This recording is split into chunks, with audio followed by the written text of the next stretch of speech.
एक बार की बात है, भगवान राम और देवी सीता बैकुंठ धाम में अपने राजमहल में बैठे वार्तालाप कर रहे थे। हनुमान जी भी वहीं बैठे थे।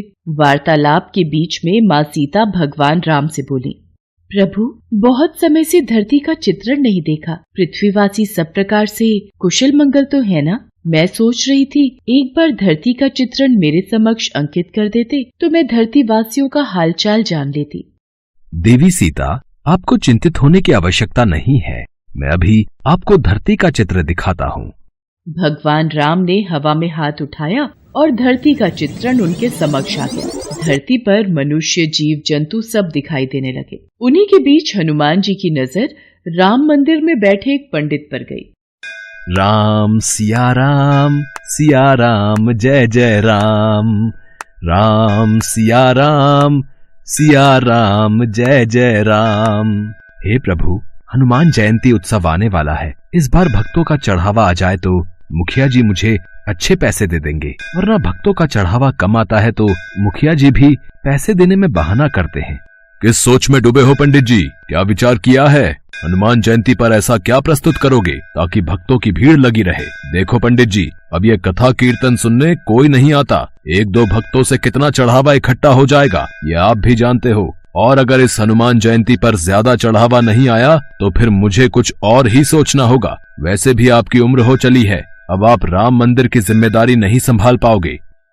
मुखिया जी, ऐसा न कहिए। गांव में राम मंदिर की पूजा करते हुए मुझे कई वर्ष बीत गए हैं और इसी मंदिर के कार्यभार के सहारे मेरा परिवार चलता है। लक्ष्मी बिटिया की शादी की बात पक्की कर दी है। अचानक ये मंदिर का कार्य छूट गया तो लक्ष्मी की शादी कैसे कर पाऊंगा?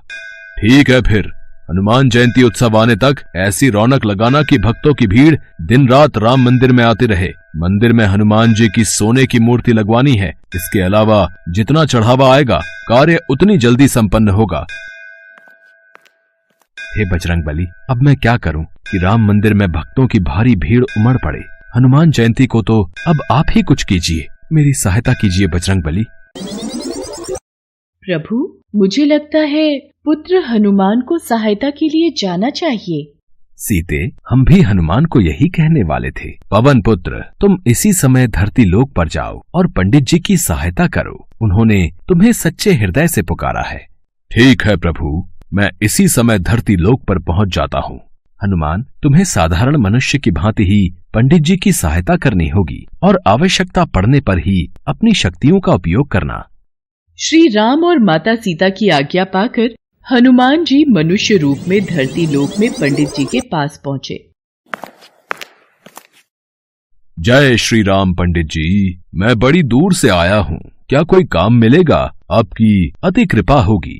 काम? इस मंदिर में तुम्हें काम तो दे दूं, पर मेरे पास इतनी धनराशि नहीं कि तुम्हें तनख्वाह दे सकूं। पंडित जी, काम के बदले में आप मुझे रोजाना मंदिर के चढ़ावे के फल खाने को दे दिया करना। मेरे लिए वही काफी है। इसे काम पर रख लेता हूँ। मंदिर के कार्य में मेरी सहायता करेगा तो मुझे भी सहारा मिलेगा। अब ठीक है, तुम आज से ही मंदिर की साफ सफाई और पूजा की व्यवस्था का कार्य कर दिया करना। हनुमान जी मंदिर का सारा कार्यभार संभालने लगे। पंडित जी बदले में हनुमान जी को भगवान राम के प्रसाद में चढ़े फल खाने को दे दिया करते।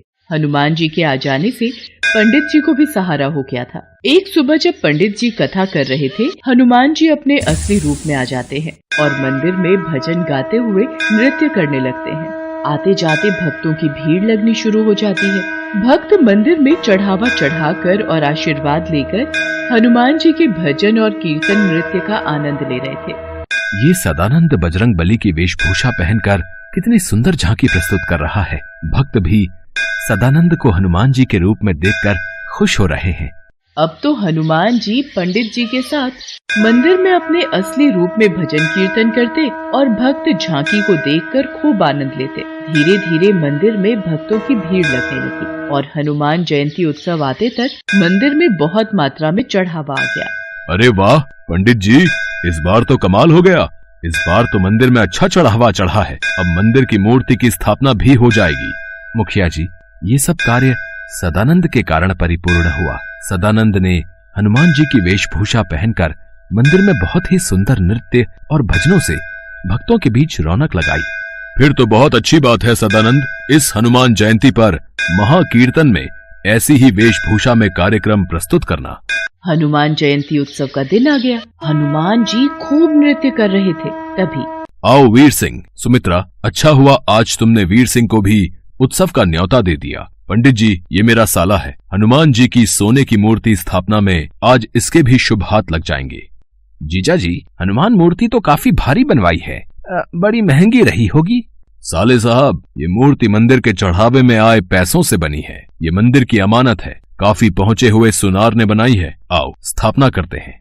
राम मंदिर में हनुमान जी की सोने की मूर्ति स्थापित हो जाती है और खूब धूमधाम से हनुमान जयंती का उत्सव होता है। पर अगले दिन, हे राम, हनुमान जी की मूर्ति कहाँ गई? मंदिर से मूर्ति चोरी हो गई। जीजा जी, हो ना हो, यह हनुमान जी की सोने की मूर्ति पंडित जी ने ही चुराई है और उनकी बेटी का ब्याह है और उन्हें पैसों की जरूरत है। तुम ठीक कह रहे हो वीर सिंह। पंडित जी को जब पुलिस पकड़ कर ले जाएगी तभी वो सच बोलेंगे। ऐसे उनके मुंह से सच नहीं निकलेगा। पुलिस को बुलाओ, पंडित को गिरफ्तार करेगी। इंस्पेक्टर साहब, असली चोर पंडित जी नहीं, मैंने ही मंदिर से मूर्ति चोरी की है। आप मुझे गिरफ्तार कीजिए, पंडित जी को नहीं। अरे सदानंद, तू ये क्या कह रहा है? तू ये सब क्यों कह रहा है?